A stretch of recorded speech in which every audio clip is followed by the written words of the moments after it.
Oi, gente! Hoje mais uma live muito especial do Agosto Dourado. Tô esperando o nosso convidado aqui, super ansiosa, super feliz com o convite dele. E não vou nem introduzir quem é ele. Ele é um cara sensacional. Quem acompanha a pediatria vai ficar louco, louco. A gente vai falar sobre Agosto Dourado, sobre amamentação.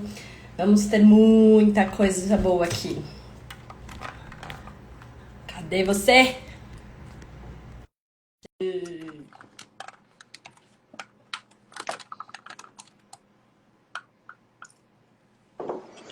Oiê! Oiê, oiê, oiê, oiê. Tudo bem? Tudo e você?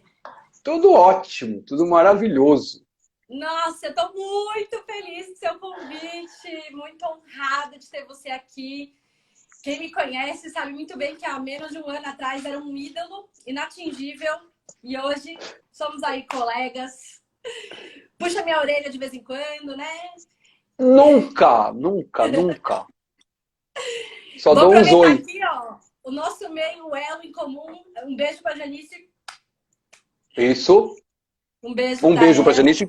Isso. Bom, Moisés, eu sei que todo mundo aqui te conhece, mas eu queria que você se apresentasse como protocolos.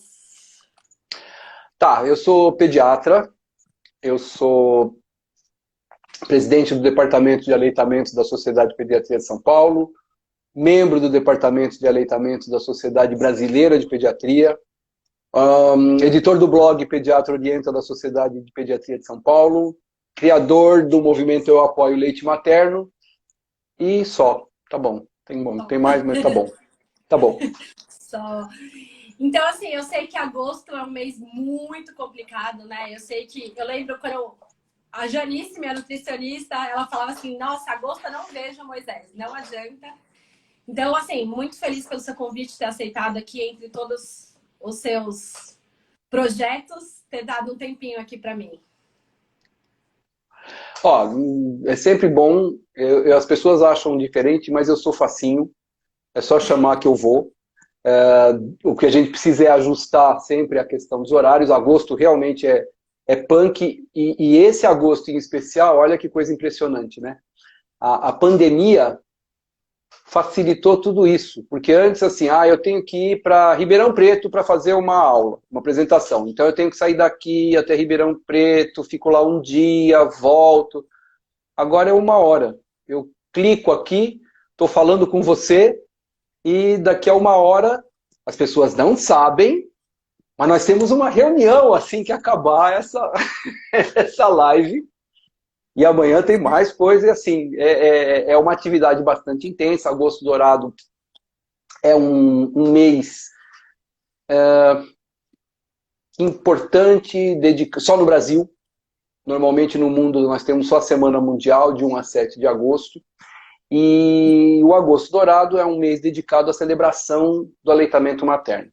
É um mês que gera muita ação, e eu gostaria muito, muito, muito que a gente não falasse tanto de aleitamento em Agosto Dourado, porque aí todo mundo fala, e que a gente deixasse para falar de aleitamento materno nos outros 11 meses. Porque aí fica assim, Agosto Dourado bomba, você recebe informação o tempo inteiro, e aí setembro já não é tão dourado, e outubro escurece, novembro ninguém mais fala de amamentação.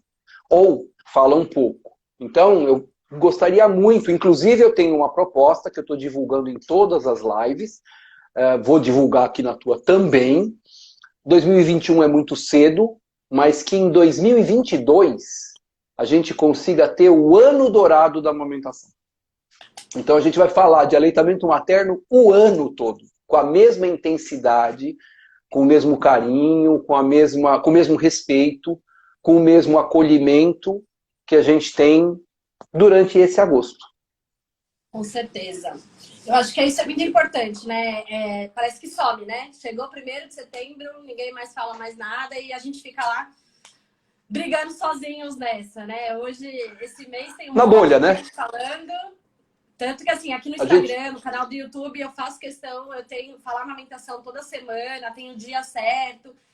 Então, a gente tem que manter essa bandeira de pé aí. Mas vamos Sempre. lá, então. Vamos lá. Gente, aqui embaixo tem uma caixinha com ponto de interrogação. Quem quiser deixar qualquer dúvida, qualquer pergunta, coloque aqui que a gente vai respondendo ao longo da live. Podem fazer perguntas aqui. Tem uma flechinha, compartilhe com seus amigos a live, tá bom? Mas assim, mais pessoas vão saber. Depois essa live vai ficar salva. Quem tiver dúvidas, pode comentar que a gente responde, tá bom? Então vamos lá, Moisés. Eu tô ansiosa porque a semana inteira estão me perguntando, Paty, por que amamentar salva o planeta? Por que amamentar tem a ver com o meio ambiente, né? E eu tô segurando essa informação até hoje, porque eu queria que você falasse isso para todo mundo. Eu já falei em off, mas aqui nas redes sociais eu queria ter o prazer de você falar para todo mundo. Legal, legal. É assim, assim como nós temos a preocupação com a amamentação já há bastante tempo, o mundo está se preocupando cada vez mais com o planeta.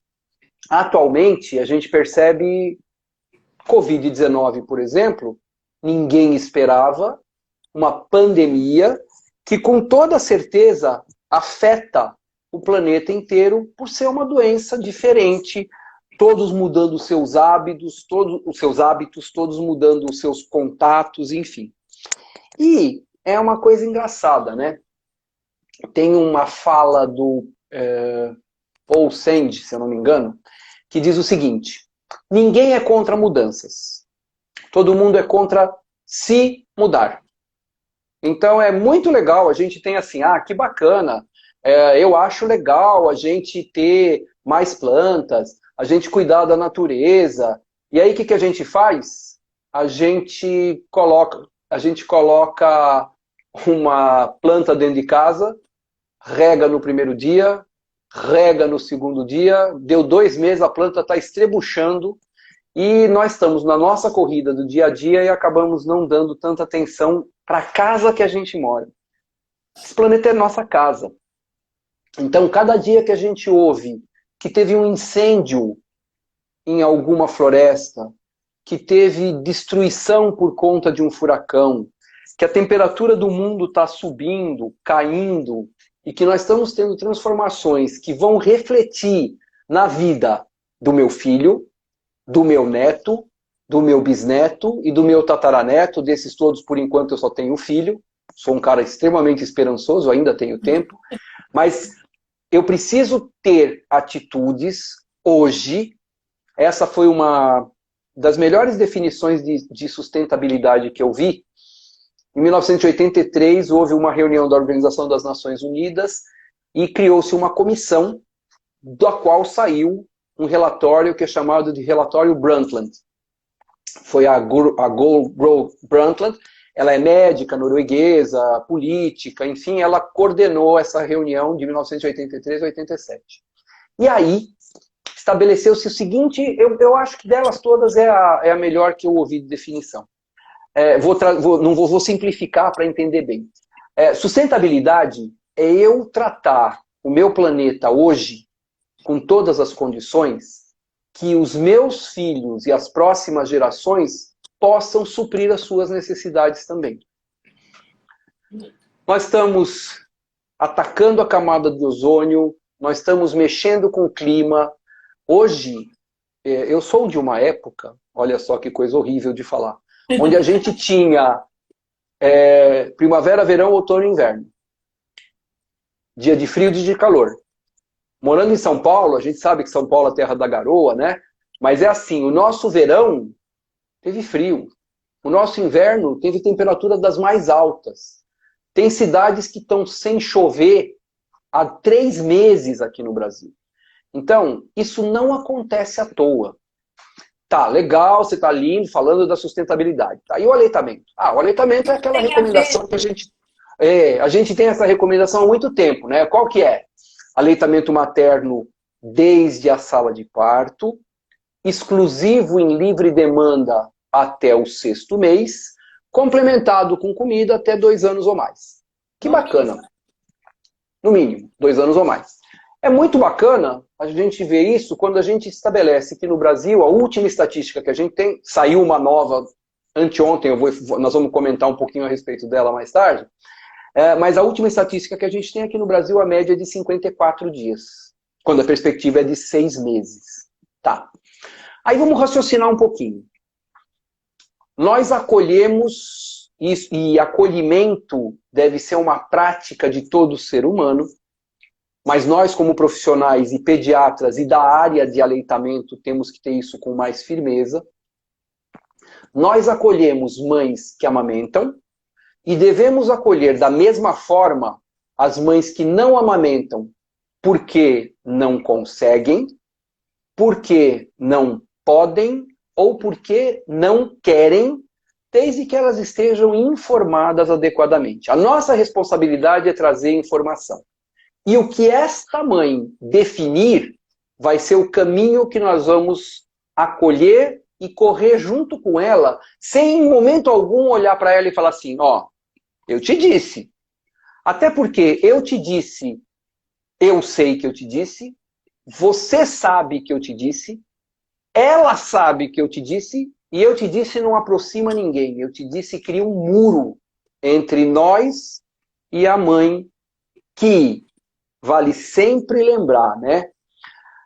Quando nós falamos de aleitamento materno, e mesmo de saúde, né, em crianças, nós não podemos esquecer que o protagonista desse processo é a mãe, é a mulher. Nós, quando estudamos na faculdade ou vamos fazer cursos, nós fazemos cursos de especialização em saúde materno-infantil. Não fazemos em saúde infanto-materna. O núcleo é sempre o materno. Se essa mãe, por qualquer razão, não está amamentando, e nós imaginamos que nesse momento, o que esta criança lactente pequena nos primeiros 6 meses de vida precisa é leite, ela vai recorrer a substitutos do leite materno. Dentro das nossas características, nós prescrevemos, e isso deveria ser prescrição médica ou de nutricionista com carimbo, CRM, CRN, em 2 vias, fórmulas infantis. Porque fórmulas infantis funcionam aí como um substituto do leite materno, eu estou utilizando por uma necessidade. O que acontece? Para se fazer fórmulas e para se administrar fórmulas, nós temos as possibilidades. Vamos colocar primeiro de mamadeira, uso de chupeta. O plástico leva 400 anos para ser degradado. Quando nós compramos fórmulas ou compostos lácteos em lata, a lata leva 200 anos para ser degradado. Aí, a gente joga isso no lixo, chove, vem uma enxurrada, leva isso para o mar, os animais marinhos comem e morrem. E assim nós devastamos vários ecossistemas por conta dessa nossa ação. Veja, de novo, nada contra a mãe. Fórmula é importante? Fórmula é importantíssimo, porque tem mães que não podem amamentar. As mães HIV positivo, por enquanto, ainda não têm a recomendação de amamentação. Uma mãe, temos que lembrar isso aqui no Brasil, a imensa maioria, imensa, eu não sei se eu fiquei claro, a imensa maioria dos trabalhadores no Brasil trabalham em serviço informal. Não tem licença maternidade. Como é que vão fazer essas mulheres que saíram do seu trabalho, têm uma licença maternidade de 7 dias e tem que voltar a trabalhar? Lá, né? E olhe lá. E tem que voltar a trabalhar. Como é que a gente faz com essas mulheres? Então é importante que elas tenham a possibilidade, sim, de nutrir seus filhos adequadamente, e é para isso que nós estamos aqui. Porém, o que é complicado são as mulheres que querem, podem e não conseguem amamentar por qualquer razão que seja. Por falta de orientação, por falta de rede de apoio. A Marielle, gosto muito da Marielle, algumas falas dela são marcantes, mas ela fala muito da rede de agouro. Aí nós temos a nossa rede de apoio e nós temos a rede de agouro. Aquele que a hora que você nasce, que nasce o bebê, a funcionária da maternidade que está limpando o quarto, ela olha assim e fala assim, ih, dona, com esse peitinho a senhora não vai conseguir amamentar. E nessa hora, aquela mulher que está muito sensível, muito suscetível a qualquer informação, ela se sente, ela acredita e se desempodera. Então é assim, mais um dado importante, coisas que você, que assim, é assustador, a gente só sabe disso porque vai pesquisar. Fui preparar uma aula, que são as aulas que eu estou fazendo para essa Semana Mundial. Se você entrar no site do IBGE, o site dá atualizado a população brasileira a cada minuto. Então, nasceu gente, eles estão mudando lá. Eu fiz essa aula, preparei uma aula no dia 29 de julho. Em 29 de julho, o Brasil tinha 211 milhões e tantos mil habitantes. Se você for procurar na mesma pesquisa do IBGE, tem as questões agropecuárias. Então, lá tem o gado bovino e a sua população também. E a última que tem lá é de 2018. Em 2018, nós tínhamos 213 milhões de cabeças de gado bovino. Ou seja, tínhamos mais vaca do que ser humano dentro do Brasil, no nosso território. Até algum tempo atrás, o gado, para ser criado, você precisa deixar um grande espaço de pasto para ele. 70% da área devastada no planeta é dedicada à criação de gado. Isso faz uma devastação enorme em termos de vegetação natural do planeta. De uns tempos para cá, isso tem diminuído, porque agora o gado é criado confinado. Olha, quando a gente fala de confinamento, se a gente for falar de ser humano, nós estamos falando que é uma situação desumana. Então eu vou dizer que essa é uma situação desbovina. É totalmente, porque eu não vou falar que é desumano pro gado, mas é desbovino, né? Quer dizer, você está criando esse gado numa situação ruim. Isso também atrapalha a questão do planeta. Nessa hora, é a hora onde os vegetarianos e os veganos vibram. Já apareceu mais aqui, ou menos. Pois é, isso aqui é conflito de interesse, tá? Conflito de interesse. Então, na prática, é sempre importante que nós entendamos assim, devasta a terra por causa do gado, devasta as florestas, joga no ambiente plástico e lata que não degrada, vai para a água e na água mata os animais e polui. Bom, mais um dado interessante que a gente não tem essa noção, né? É super importante, né? Para ter essa noção. Quando eu vou fazer uma só fórmula infantil numa mamadeira, a gente gasta água para lavar a mamadeira, água para ferver a mamadeira, água para esterilizar essa mamadeira, água para lavar a escovinha que limpa a mamadeira, água para lavar a panela que esterilizou a mamadeira e a água para preparar a fórmula. Essa conta fecha em 5 litros de água por refeição por criança. Eu fiquei chocada com esse número na hora que eu vi. Eu falei assim, eu não tinha noção. Eu falava, gente... E aí você chega no final, somando todas durante o mês, e no mundo, nós consumimos para não para essa fórmula, lógico, mas para fórmulas de forma geral, 835 bilhões de litros de água. Bom, quando você fala do leite materno, você fala de um leite, de um alimento que não tem desperdício, não tem problema de conservação de temperatura, vem na melhor embalagem possível, não tem problema de contaminação. É o produto final. E quando você vai direto do consumidor, do produtor para o consumidor, não devasta a natureza, não traz desflorestamento, né? E olha que coisa mais maluca. Esse é um dado que eu sempre passo em aula também, que eu acho muito legal. A gente fala que até o 6º mês de vida, a criança não tem necessidade de nem água para se alimentar, para tomar sede, porque para ela o aleitamento materno exclusivo, o leite materno tem 85% de água. Olha que maluco. Um bebê nasce por volta de 3 quilos e chega no final do ano com 9 quilos. Ele triplica de peso em um ano. Ele nasce com 50 centímetros, chega no final do ano com 75 centímetros. Ele cresce 50% da sua estatura em um ano. Isso quer dizer que ele cresce tudo isso com 15% de comida que tem no leite materno. 85% é água, 15% é comida. Ou comidinha fraca ouve, essa, hein? Que o leite é fraco. Né? Mas doutora, um chazinho, mas doutora, uma frutinha, né? E olha, vou te dar um outro dado que eu acho bastante legal para a gente sempre ter na cabeça também. Olha só que coisa.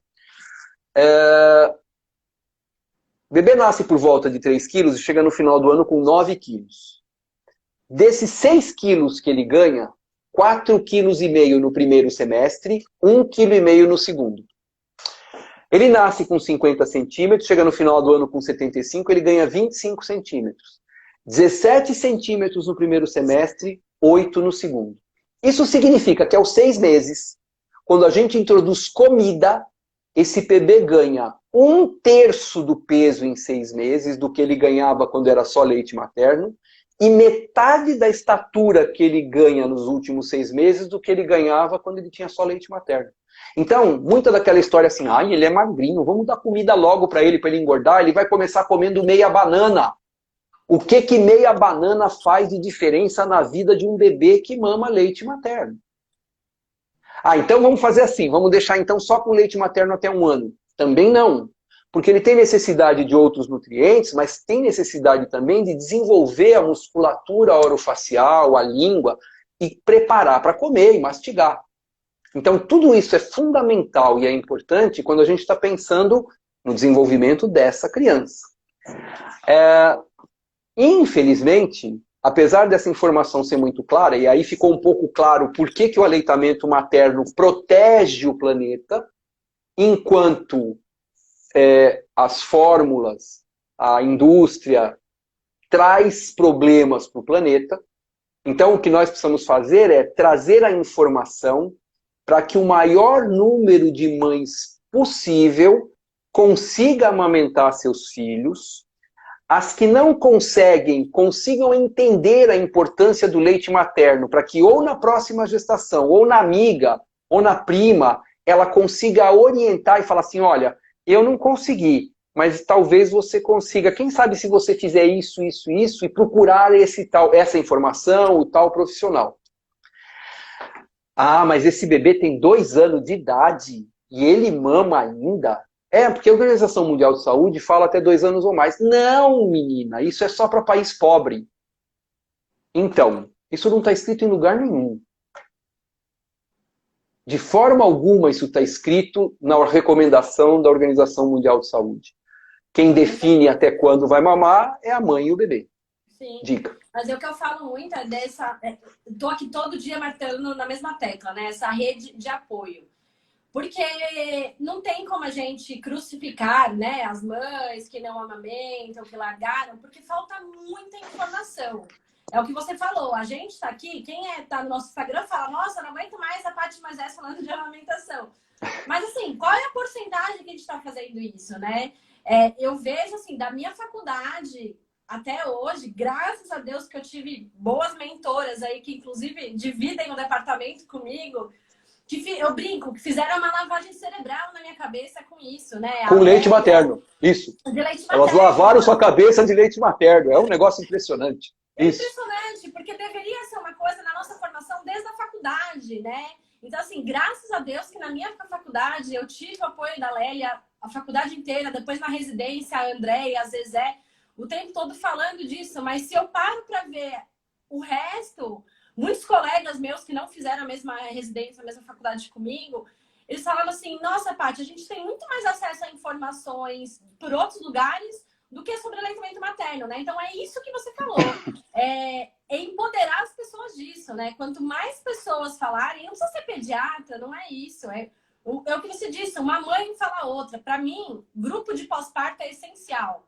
Porque quando uma mãe ela sente que ela tá fraca, que ela não consegue, que ela tá com dor, e ela vê outra mãe que passou por essa situação e ela melhorou, semana que vem eu vou trazer depoimentos de mães a semana inteira. Eu acho que quando uma mãe Legal. se identifica com a outra, né, ela consegue falar, nossa, não, então vamos seguir firme, porque tem muita gente que aponta o dedo, e é o que você falou, é desde a maternidade. E são profissionais da saúde que desde a maternidade falam, ih, não vai ganhar peso. Ih, seu leite está fraco aqui, como a Giovana está falando. Sempre me perguntava se o leite estava fraco, se não estava. E é uma coisa que eu falo, desde o pré-natal deveria ser trabalhado com a mulher, né? É uma coisa que os obstetras deveriam, eles têm 9 meses para falar sobre amamentação, né? De preparar a mulher para isso. A importância da consulta pré-natal com o pediatra, que é uma briga que eu tô tendo, falando para todo mundo. O pessoal fala, para que eu vou procurar um pediatra se eu não tenho bebê ainda? Eu vou lá fazer o quê, né? Sabe o que é pior? É pediatra falar isso quando alguém quer marcar consulta com ele. Sim. É pior do que quando a mãe faz essa questão. Porque essa mãe vai fazer e vai procurar. Quando o profissional não acolhe, é um problema. Sim. Acho que vale a pena abrir um parênteses aqui, né?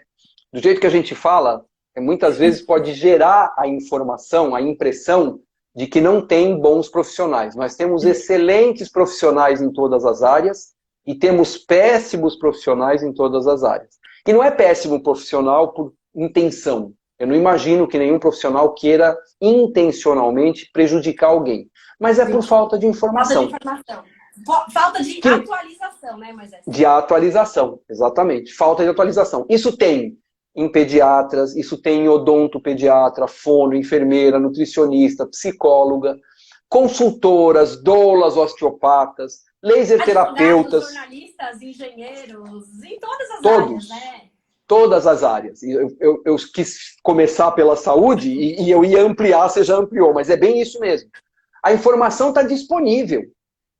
Basta você se interessar. Ah, mas eu não tenho filho, eu não tenho nada. Tá bom, você vai ter o seu momento de se interessar. Mas se você não sabe, busque informação. Se você não sabe, não assuma uma verdade que você não conhece, porque você ouviu falar um dia que alguém disse que a vizinha da prima tinha um cachorro que quando foi no veterinário, a veterinária falou alguma coisa. Essa é a rede de agouro que a gente está falando. É por onde passa a desinformação. Isso é super importante. Sim. Não, eu quero morrer quando eu ouço assim, não, mas faz 30 anos que eu faço desse jeito. Faz 30 Essa é a turma dos sobreviventes. Essa gente, eu lembro do quando começou a história do Facebook e tal, não sei o quê, enfim. Eu não sou, vamos colocar assim, muito daquilo que eu tenho de reconhecimento, até na área profissional, ela não tem relação com o que eu sei de aleitamento materno ou de pediatria. Tem muita gente que sabe muito, muito, muito mais que eu dentro do próprio departamento, tanto na pediatria de São Paulo quanto na brasileira. Mas é principalmente por conta de algo que mudou minha vida. Em 2015, tinha um grupo que chama Aleitamento Materno Solidário, o AMS. A coordenadora desse grupo era Simone de Carvalho. E 2015 não, desculpa, 2015 foi outra coisa. Em 2012 tinha esse grupo e quem orientava esse grupo, quem estava lá para dar o suporte era o Dr. José Martins, um dos grandes mestres de aleitamento materno do Brasil. E aí, por alguma razão ele saiu e eu não sei como eu fui parar lá dentro. Aí me convidaram para ajudar, né, 30 mil mães dentro do grupo. Bom, e eu comecei a ouvir e falei, bom, deixa eu ver onde é que eu estou me metendo, né? Tá. E estou ouvindo, aí começou.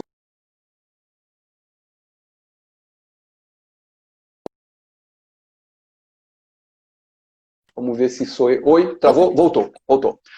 Aí elas falam assim, oi, miga. Miga, elas são migas, tá? Lá. Oi, miga, eu fui no meu PED hoje. PED somos nós, tá? O pediatra. Nós fui no meu PED hoje, tá? Tá. Aí o que aconteceu? Miga, você não acredita, miga. Você não acredita. Eu fui lá e ele me disse para não dar vitamina D. Foi a primeira conversa que eu tive lá. Nossa, mas como não? A mãe conversando com a outra. Mas como não dá vitamina D? Tem um documento da Sociedade Brasileira de Pediatria, do departamento de lá do departamento, que fala que é importante dar vitamina D de 400 unidades internacionais no primeiro, que são 2 gotas desse aqui, e etc, etc. Fala, amiga, eu sei, eu conheço esse documento. 2 mães conversando. Eu conheço esse documento, mas sabe o que acontece? Ele é do meu plano de saúde, ele é aqui pertinho, ele já foi pediatra da família. Ai, meu Deus, o que eu vou fazer para voltar lá? Eu volto lá? Volta. Mas aí o que eu faço? Mente. Ponto, para. Foi aí que eu falei, a primeira vez no grupo. Eu falei, para.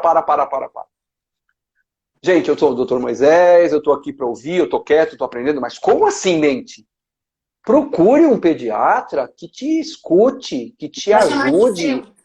Não tem um pediatra para chamar de seu, tudo isso, né? Aí teve 30 linhas de carinha rolando, kkk, hehehe, RSSS, QQQ, tudo isso, depois de 40 linhas de risada, me falaram assim, esse pediatra não existe. Falei, não, para. Lógico que existe. Eu conheço bastante pediatra assim, ela fala, então me dá o endereço, telefone, porque eu vou atrás deles, porque esse pediatra não existe. Bom, eu entrei no grupo de mães e eu comecei a enxergar alguma coisa por trás dos bastidores. Quando você chega para uma mãe e ela chega para você e fala assim, oi doutor, tudo bem? Tudo bem. Aí eu pergunto assim, tá, como é que tá o sono do bebê? Tá bom? Onde é que ele dorme? Na cama comigo. E eu tenho a informação da Academia Americana de Pediatria que cama compartilhada aumenta o risco de síndrome de morte súbita. Mesmo que tudo isso não seja comprovado da forma de cama compartilhada. E aí, eu olho para ela e falo assim, você é louca? Como assim? Você quer matar seu filho? Isso causa cama compartilhada, e isso causa síndrome de morte súbita. Tá aqui o negócio da Academia Americana de Pediatria e tal. Aí ela fala, verdade, doutor. Ela volta à consulta seguinte. Oi, tudo bem? Eu tenho tudo anotado, né? E aí? Como é que tá o sono do bebê? Não, no dia que o senhor falou... Se ela volta, porque uma das opções é ela procurar outro profissional, ela fala assim, no dia que o senhor falou, eu saí da cama compartilhada, eu troquei imediatamente, mentindo descaradamente. Bom, eu fiquei meio preocupado, eu peguei um grupo que eu tenho, que está fechado, eu ainda vou conseguir reabrir esse grupo, que se chama Filhos, cadê o Manual de Instruções? E fiz uma enquete de 24 horas. Em 24 horas eu tive 2.000 respostas. E a pergunta era, você algum dia fez com seus pais, né? Ou com seus filhos, ou faz cama compartilhada? De 2.000 respostas, 85% falaram sim. E os outros 15 mentiram, né? Não necessariamente, mas com certeza, né? Teve alguma coisa aí. Mas tem gente, veja, é uma opção. Eu não quero colocar meu filho na minha cama, não vai ficar, tudo bem. Bom, aí o que aconteceu? Eu ia fazer uma apresentação, eu ia coordenar uma mesa no Congresso Paulista de Pediatria. E essa era uma mesa sobre sono, e tinha uma neuro, uma otorrino e uma psicóloga do meu lado, uma psicoterapeuta do meu lado. Bom, fizeram a mesa, eu era presidente da mesa, vamos conversando, falando tal. Um dia antes, saiu um trabalho publicado numa academia americana, dizendo que fizeram um estudo durante 1 ano e depois de colherem 1.850 casos, então eu consegui 2.024 horas por conta da internet e eles tiveram 1.800 casos. A conclusão deles é que a taxa de cama compartilhada era de 83%. Eles levaram 1 ano para chegar nessa conclusão, eu cheguei isso em 24 horas. Bom, e aí aula, sala cheia, congresso, 800 pessoas lá e tal. E aí eu pergunto assim, falei, gente, porque aí veio uma pergunta da plateia. O que vocês acham de cama compartilhada e tal? Aí a otorrino começou a falar alguma coisa, ela ia falar, ela olhou para mim e falou, você não quer responder? Eu falei, respondo. E eu fui explicando isso, eu falei, deixa eu fazer uma pergunta aqui. Aqui na plateia, quem dorme, ou dormiu, ou fez cama compartilhada algum dia na vida? Olha, 98% da sala levantou a mão, todo mundo rolou de rir, 5 minutos de aplausos e acabou a aula. Porque se faz a cama compartilhada. Então não adianta eu falar. E eu comecei a perceber assim, eu preciso ter uma escuta ativa e uma empatia com essas mães. Então, quando chega, por exemplo, nessa época da Semana Mundial de Aleitamento Materno, muitas mães têm dor. Muitas mães que não conseguiram amamentar se sentem pressionadas por tudo aquilo que é feito relacionado a estímulos de aleitamento materno. E ela se sente mal. É sempre importante, quando nós vamos passar a mensagem, explicar que nós não temos absolutamente nada contra nada nem ninguém. Temos sim, contra o marketing que faz com que uma mãe ache que uma fórmula é mais importante do que o leite materno. Mas nós estamos aqui para apoiar, né, Moisés? Isso, acolher essa mãe. Muitas vezes, uma mãe chega no seu consultório, ou chega em você, e ela fala. O que ela quer não é uma solução. Ela quer uma orelha. Ela quer um ombro. Ela quer que alguém olhe para ela e diga, não assim, não, você está certa, não, você tem razão. Então assim, olha, eu não sei o que você está sentindo, mas eu estou aqui. O que você precisar, eu estou aqui. Sim. Sem julgamento. Exato. Essa semana passada, eu fiz a semana inteira sobre chupetas, né? E gerou uma polêmica no Instagram, me criticando, que eu deveria apoiar e tudo mais. Aí no final eu fechei tudo falando. Gente, a minha obrigação como médica é mostrar para vocês quais são os malefícios da chupeta. Porque as pessoas não sabem. Elas sabem, vai ficar com o dente torto, isso eu resolvo depois. Mas não é isso. É o desmame precoce e tudo mais. Mas também eu não vou na casa da mulher pegar a chupeta e jogar no lixo.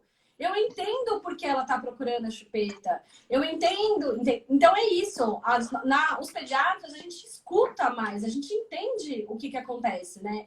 É muito fácil você apontar o dedo e falar assim, não dê chupeta, não dê mamadeira. Mas por quê? O que está acontecendo com a mulher para ela procurar? Você sabe que eu faço uma explicação? Vou soltar de graça aqui, tá? Não precisa nem...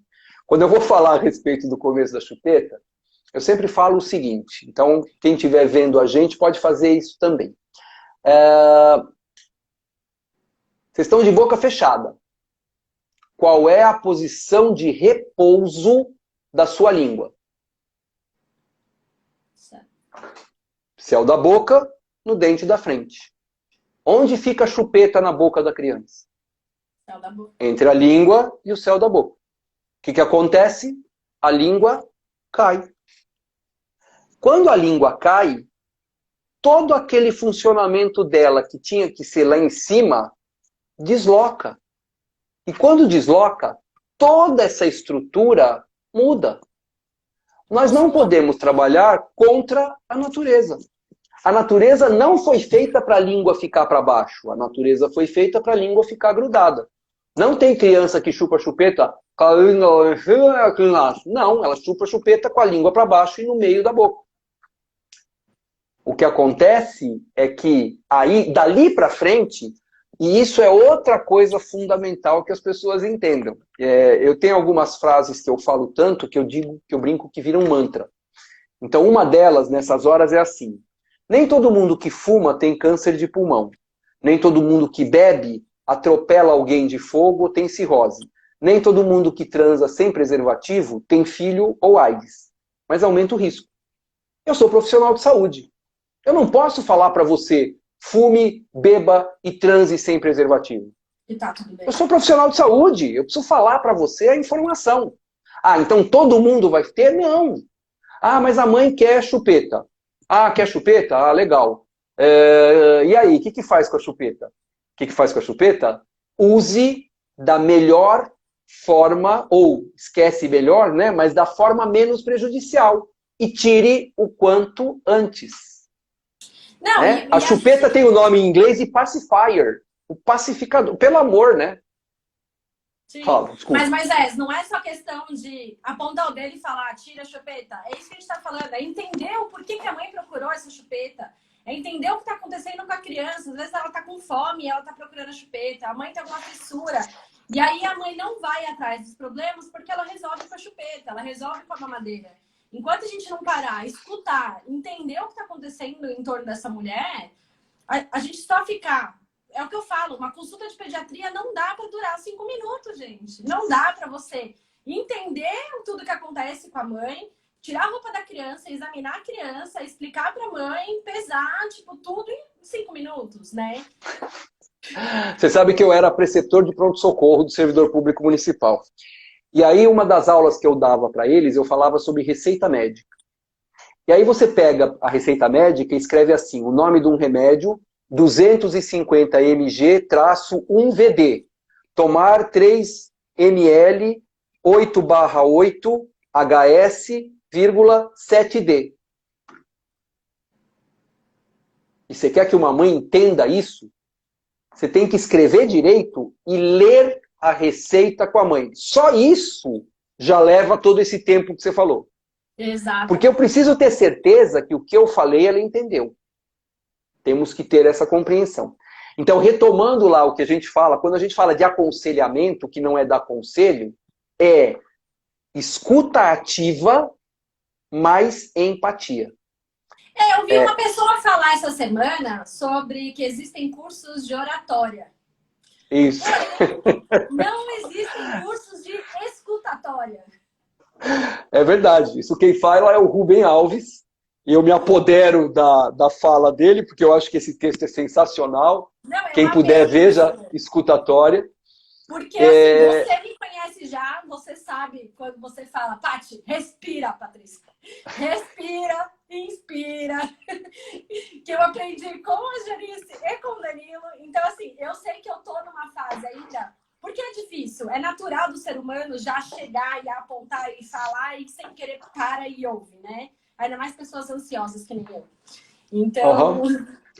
Você sempre precisa pensar o seguinte, o que você escrever, eu faço esse exercício. Se eu quero fazer alguma coisa, e você me mandou alguma coisa, eu estou muito bravo, eu escrevo, e não te mando. Quando você fala, você falou, não dá para falar assim, volta, você já falou. Então, nesse mesmo texto, eles colocam que nas tribos indígenas existe um ritual que é semelhante aos dos pianistas. Quando na tribo indígena, quando alguém fala, ele fala 5 minutos de silêncio para o próximo falar. Porque se eu falo logo depois que você falou, respondendo você, ou eu não prestei atenção no que você falou, ou o que você vai falar, eu já sei tanto que eu não me preocupo com a sua fala que é tola. Está dentro desse texto também, ele coloca essa informação, eu acho isso importantíssimo. Eu não posso... eu acabei de ler um negócio... Calma, vai ler de novo. Vê se você entendeu o que está escrito lá antes de responder. Porque depois que você respondeu, é essa questão, né? Você fala. Eu estou falando isso para você porque eu tenho 63 anos, entendeu? E eu já tive os 22 anos que você tem, entendeu? 22? Então, mas assim, é muito legal o entusiasmo. É muito bom ser entusiasmado e amar aquilo que você faz.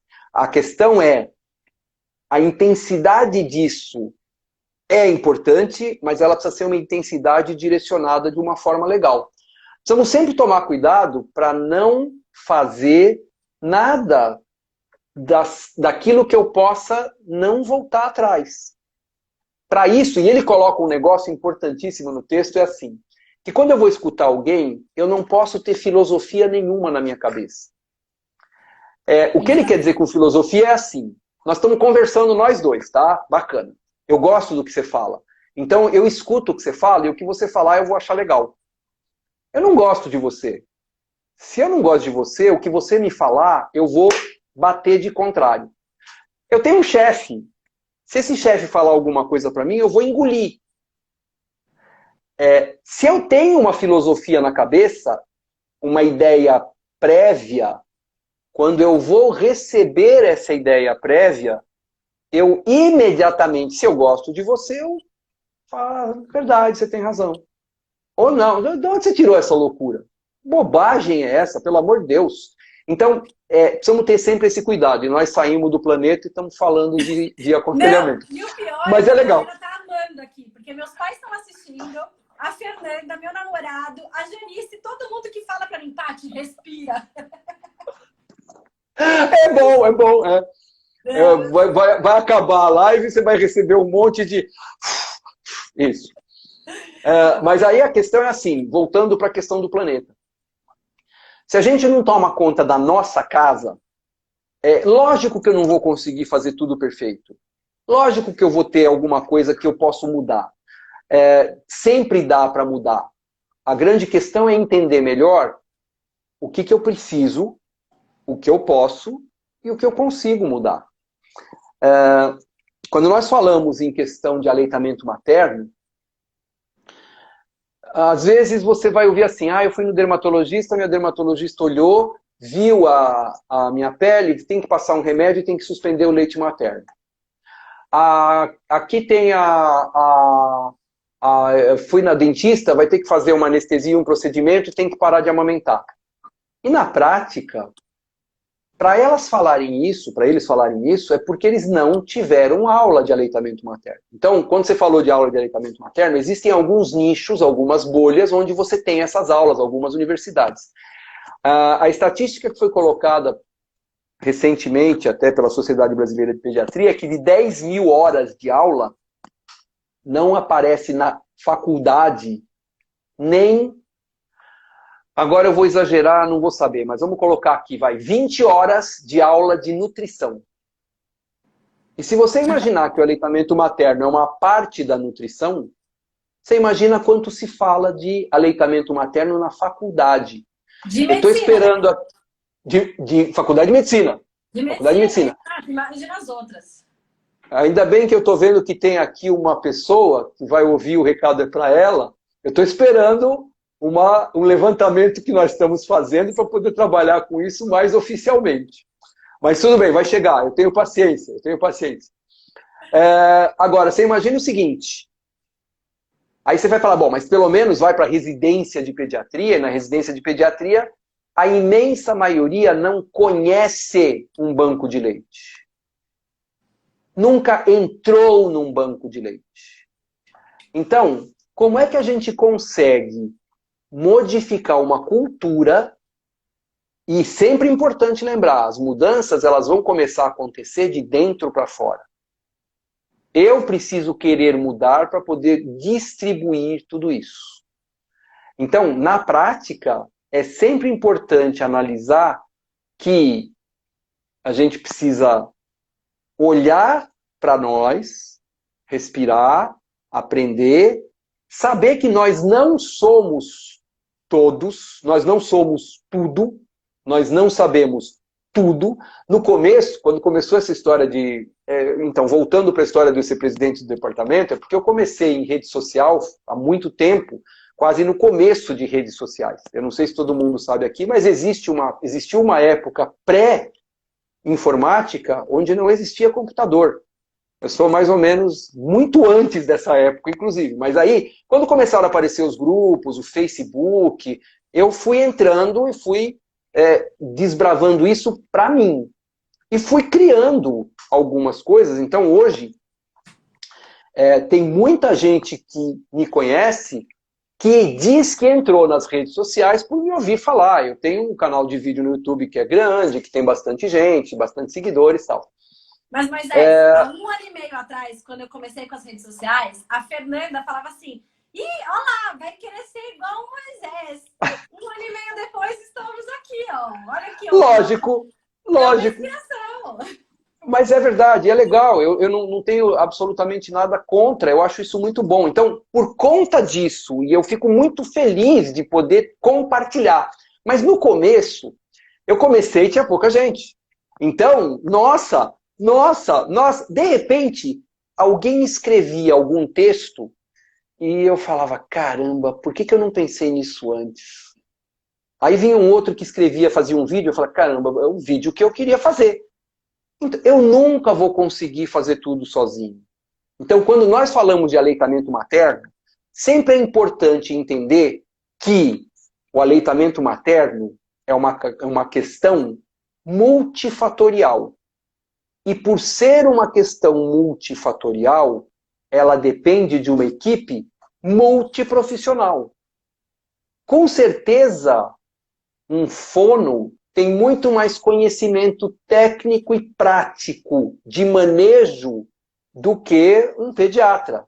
Ah, não, mas eu conheço pediatras que são... Tá bom, não estou dizendo estou dizendo o grupo. Porque isso é a formação deles. Mesmo entre fonos, você tem fono que vai para audiologia, você tem fono que vai para fala, e você tem fono para aleitamento materno. Muitas fonos que se propõem a atender aleitamento materno sem ter especialização, trazem problemas para a gente, porque esta criança que foi acompanhada não teve uma avaliação adequada. Então é assim, eu sou um pediatra, eu estou tratando um caso de APLV, o caso, alergia à proteína do leite de vaca, o caso não está evoluindo bem, eu busco a opinião do especialista, mas eu não tenho a menor dúvida. E não tem o menor problema. Ah, mas esse especialista é pediatra e ele vai tirar meu paciente. Olha, se ele tirar o seu paciente porque tirou o paciente, paciência. O paciente teve mais confiança naquele momento nele do que em você. Se ele sabe e tem um contato e fala para você assim, não, olha, sabe o que acontece? Olha, o meu pediatra é aquele, eu vim aqui para ouvir a opinião disso aqui, disso aqui. Pronto. Quando nós encaminhamos para especialistas, para profissionais, não pode ser só um profissional que tem um ótimo conhecimento, porque isso tem bastante, mas precisa saber lidar com criança. Eu lembro que quando eu comecei a indicar para um cirurgião infantil, eu falava assim, olha, no seu plano tem esse aqui é excelente, mas deixa eu te avisar já, ele é uma égua. Você não vai casar com ele, você vai operar seu filho, ele é excelente tecnicamente, mas não pergunte como vai a vida dele. Porque você vai receber patada, ele não está lá para isso, ele não é teu amigo. Mas eu avisava. Mas a maioria dos profissionais que a gente indica são profissionais que vão ter um acolhimento parecido com o da gente. Sim. Eu acho muito engraçado, e isso é aquela história. Eu não sou vinculado à universidade, eu não tenho mestrado, eu não tenho doutorado. Eu entro numa aula de professor doutor, está dando aula lá, alguma coisa relacionada à alimentação, eles falam de aleitamento materno, pegam o microfone e falam, olha Moisés, está vendo? Eu estou falando de aleitamento materno. Isto é uma influência que a gente pode fazer. Porque nós somos uma equipe que conhece aleitamento materno mais do que as outras equipes. Ninguém vai dizer para você, profissional de saúde, pediatra, assim, ah, não, eu tenho essa fórmula aqui que é melhor do que o leite materno. Porém, olha que louco como que é... Ixi, nós estamos quase no finzinho. Mas deixa eu te falar aqui. Que louco como que é a indústria. E esse é o problema da gente. Nós falamos que o leite materno é o padrão ouro da alimentação. Aí, você for entrar agora num supermercado, numa farmácia, e for olhar lá naquela prateleira que brilha nos olhos, aquele, né? Você vai olhar lá na prateleira das fórmulas e dos compostos lácteos, todas as latas hoje são douradas. E isso não é à toa. Aí a mãe, sozinha, a mãe foi no supermercado, ela foi comprar a sua feira do dia, tal, entrou no supermercado, aquela brilha assim, ela fala, nossa, que lindo, o que é isso? Aí ela vai lá ver, olha, é a fórmula que se chama Gold expert, supremo, né? Aí ela pega na lata e fala assim, a lata conforto, aí ela pega na lata e a lata fala para ela assim, inspirado no leite materno, sai até musiquinha às vezes, inspirado no leite materno. Aí vem escrito assim, ó, o que é o mais recente, HMO, de estrutura idêntica ao leite materno, que melhora a imunidade do seu filho. Mas 99... Não, mas antes do que isso, 99% dessas mães não sabem o que é HMO. Mas... Inspirado no leite materno. E aí, elas compram aquele produto e consomem o produto. Então, o problema, e isso é uma coisa importantíssima que a gente precisa sempre ter na cabeça, quando a gente fala em aleitamento materno para uma mãe, para ela amamentar, ela precisa ter fé, ela precisa acreditar, porque ela não enxerga volume, não sabe quanto leite tem no peito, não sabe quanto o bebê mamou, não sabe se a criança está engordando ou não, se a criança... É livre demanda. É livre demanda. Aí ela quer mamar. Ela acredita na hora que ela vê na balança, né? Só. Que a gente mediu. E outra, né? Nem estatura as pessoas sabem. Né? Nossa, ganhou meio quilo. Só meio quilo? E 6 centímetros. Como Exato. Que cresceu assim? Então, vamos lembrar que a criança cresce para tudo que é lado. Então, na prática, é muito importante que a gente entenda essa mãe, acolha e saiba que ela está passando todos os dias por alguém que vai olhar para ela e falar assim, mas você ainda está amamentando? Para que você amamenta? Vai dormir. Se você der essa mamadeira dos sonhos, seu filho vai dormir. Não é? E aí o que a gente fala sempre é assim, o leite materno é o nosso arroz e feijão. A fórmula é a nossa feijoada. Os dois são arroz e feijão. Você não dorme porque te alimenta. Você dorme porque você fica giboiando. Né? Aquilo demora para ser digerido, você dorme. É o que eu falo para todo mundo. Qual que é a sensação depois que você come uma feijoada? Você quer, tipo, deitar na rede e ficar lá. É isso que acontece com seu filho. Não é que ele tá dormindo porque tá tudo bem, é porque tá digerindo. Perfeito. É isso mesmo. É isso mesmo. Outra coisa da fórmula, eu falo assim, ó, é leite de vaca, não é leite de mãe, entendeu? Ó, tenho 3 minutos, eu vou ver se eu consigo contar essa história. Nós somos um grupo do Instagram, chama Instaped, são alguns pediatras, e a gente juntou pediatras com muita visibilidade e nós fizemos uma pesquisa de 24 horas. Batemos nos stories e a pergunta era, você acredita, você acha que o leite, que a fórmula infantil é do leite de vaca ou não? 20 mil respostas em 24 horas. 49% escreveu não. Não sabe que fórmula infantil vem do leite de vaca. Por quê? Porque vem na embalagem que canta pra você, dourada, com um monte de coisa inscrita, e a mãe acha que a indústria é tão legal que põe um monte de coisa lá dentro e traz o leite materno enlatado. E aí a gente sofre. Exato. Certo? Bom, tá acabando aqui nossa live. Mais uma vez, muito obrigado pelo seu tempo. Nos encontramos daqui a 10 minutos da nossa reunião. Daqui a meia hora, né? A gente combinou, precisa esperar da chance aí pra Karina. Meia hora a gente conversa. Tá, muito obrigada pela presença, brilhantíssimas explicações. Tá salvo aqui, gente. Compartilhem, quem não conseguiu ver, quem viu metade, assistam aqui. Adicione o Dr. Moisés, vão atrás dos projetos. Um beijo para a família Cecinski, que eu tô com saudade. Amanhã não vai dar tempo, amanhã 5 horas da tarde tem um mamaço da Sociedade Brasileira de Pediatria e da revista Crescer. Tô lá, tá? Eu tô lá apresentando junto com o pessoal lá, tá? Encontramos vocês lá. Muito obrigada, Moisés. E um beijo para meus pais também, que estão aqui, estão com ciúmes, que eu só mando um beijo para sua família. Um beijo para sua família também, tá? Beijos, Fê também. Tchau, tchau. Tchau, gente. Até daqui a pouco. Tchau. Até já. Tchau, tchau.